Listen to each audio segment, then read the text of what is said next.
that I wasn't told that Peter Mandelson had failed security vetting when he's appointed is staggering. That I wasn't told that he'd failed security vetting when I was telling Parliament that due process had been followed is unforgivable. Not only was I not told, no minister was told. And I'm absolutely furious about that. What I intend to do is to go to Parliament on Monday to set out all the relevant facts in true transparency so Parliament has the full picture. So, a very angry sounding Keir Starmer there. We can get an update from Chris about what's been going on in this episode of Newscast. Hello, it's Adam in the Newscast studio. And it is Chris at home. So, Chris, last time we were recording an episode of Newscast, it was on Thursday evening. This story had emerged in The Guardian about Peter Mandelson's security vetting apparently being overruled by the Foreign Office. I went home and ended my day. Your day was just beginning. Really? It was really. Yeah, it was. So we'd just done a whole thing. I may have mentioned it the last episode. We'd just done a whole thing where we'd spoken to all of the opposition parties, and they'd all reacted to the fact that Downing Street wasn't saying anything, and blah blah blah. And then at 5 to 6, they did say something, and so then we spoke to them all again, and started afresh. And then no sooner had I done the 10 o'clock news, and I was heading home.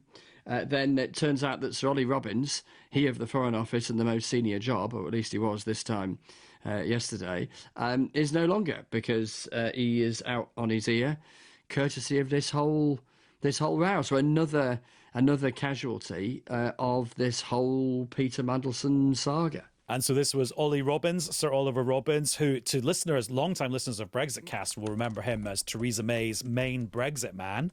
And then he went into the private sector for a bit and then was brought back to sort of transform the Foreign Office as its most senior civil servant. When you talk to people in and around Number 10, what tale do they tell about why he had to go? Well, they say that they were kind of gobsmacked and furious that they didn't find out about what he knew. And so basically their contention is that was a massive failure on the part of the Foreign Office in general, but him as the figurehead in the civil service in the Foreign Office in particular, because why on earth, so goes the argument from Downing Street, would you not tell the Prime Minister so consequential a piece of information or set of pieces of information around the appointment of someone to such a high-profile role? Now, I think what's interesting, Adam, as we record on Friday afternoon, is that there are friends of Ollie Robbins, not least a professor called Kieran Martin, who has worked in the bowels of government and understands vetting procedures, but also the handling of this kind of stuff, who makes the argument that not only, in his view, did Ollie Robbins not act badly, he acted exactly how he should do in that role, because the protocol is that this kind of stuff is incredibly sensitive, because this kind of vetting, and I've spoken to various people today who've been through this kind of vetting, it is incredibly invasive about your life. And there's a recognition that it is that because it has to be that, but this sort of stuff shouldn't be sort of sprayed around on the office WhatsApp group or whatever. I say that to be facetious, but or just passed to make on to the Prime Minister in this case. Yeah, exactly. So the argument is it doesn't get passed on. Now, what intrigues me is there a line between those two positions where someone like the Prime Minister could find out the headline without finding out the detail, or find out the conclusion without finding out the detail? By the way, I can tell you this afternoon that we've established that in these processes, there's kind of a traffic light system, red, amber, green, or sort of yes, no, maybe, if you like, where yes is you're clear, the maybe, the amber is the kind of, there's one or two things that you're going to have to mitigate, or you're going to have to sell those shares or whatever it might be, and then you're okay. And then there's a no. And in Lord Mandelson's case, it was a no. Right. So there's two things there. There's the actual result of the vetting and whether Ollie Robbins overruled that, or it was a more nuanced thing than that, which is what friends of Ollie Robbins like Kieran Martin is saying. And then there's the whole passing on the result of the vetting to ministers like the Foreign Secretary at the time, David Lammy, or the Prime Minister. So there's sort of two strands of argument from friends of Ollie Robbins there.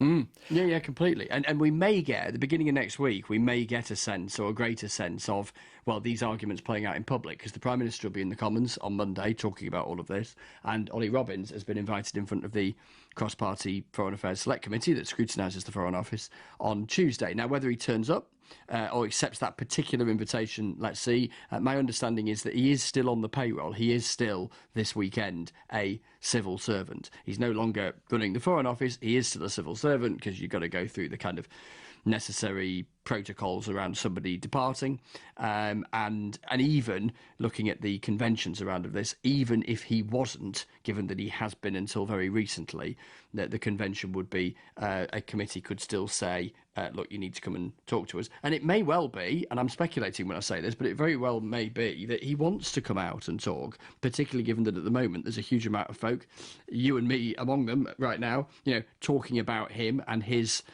job and what he's meant to do and what he's not meant to do, etc., etc., etc. And I suspect if you put yourself in his shoes, you might think, I want to get out there and tell my side of the story, particularly if you feel aggrieved, as his friend Kieran Martin suggests he does, about what's happened. So, Chris, that's what could happen next in public. What's happening in private in terms of how people are reacting to this? Well, Downing Street's furious. The Foreign Secretary is furious. I think on a human level, they're furious because both of them, because they feel let down.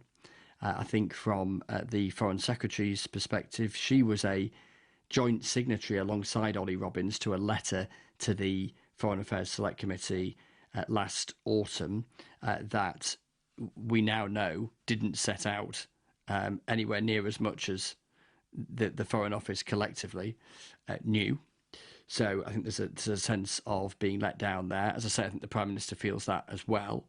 And then there's the politics around all of this, which is that if you are the Prime Minister and you are looking at a big set of elections around Great Britain 2 weeks on Thursday and postal votes landing on people's doormats from now on, and you've managed to spend at least the last couple of weeks without the words Lord and Mandelson featuring very much on Newscast and everywhere else, then suddenly it bursts back, and it's not because it's the next deluge of documents, which also may well come in the next couple of weeks, which we knew about, we just don't know quite when, but it's something kind of a bit left field. What? It's kind of in the file, what? And you get another round of the Prime Minister and others having to explain, and when you're explaining, you're losing. Then it's just that sort of sense, I think, from lots of folk within the Labour Party of, look, there's no upsides to this kind of stuff. Now, how does that kind of coagulate, if at all?